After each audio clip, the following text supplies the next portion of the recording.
but my career is over. Your career is just beginning.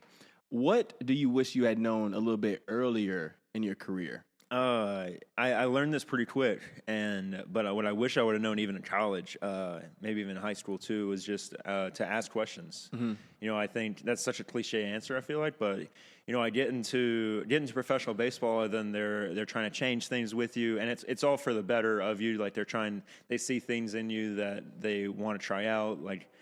They've got so many minor league guys that are trying to fill up 26 spots on a big league roster. So, they're trying out different things with me. They're telling me to throw this, not throw this. And I learned pretty quick that you need to ask questions of, like, why? Mm-hmm. Like, why am I doing this? How is this going to get me better?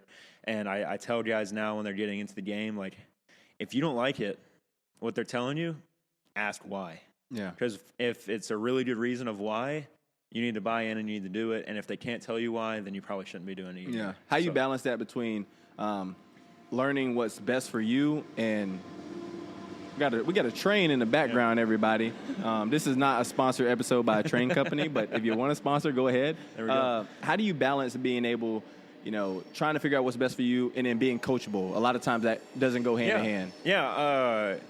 I think that's what made it easier in professional baseball to have that mindset, because everyone is very, I got this is my example that I give is I got into professional baseball and I said, yes, sir. Or like, hey coach, can I do this? And they're like, hey, no. Yeah. I'm like 5 years older than you. Like, you don't have to say that to me. I'm like, yes, sir. I mean, okay. Yeah.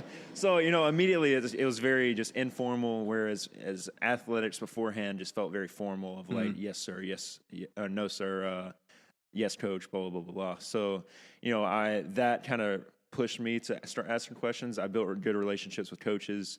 But if I were to tell somebody younger to do that, the fine line of it is ultimately just their tone of voice. Mm-hmm.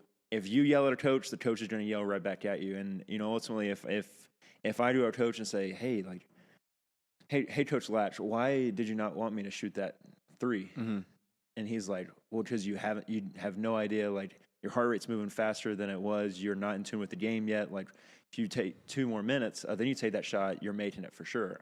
I would have been like, Coach, you're right. Like, thank you for telling me that. Mm-hmm. But if I immediately like, Coach, why'd you take me out of the game? Like, what are we doing? Then it's a really bad way of going about that same thing. Yeah, Coach Lash probably would yell back at you and spit some those little lifesaver mints in your face. Hey, man, we giving a lot of shouts to Coach Lash. Coach Lash is by far one of the most influential coaches. Absolutely. All 3 of us in this room have had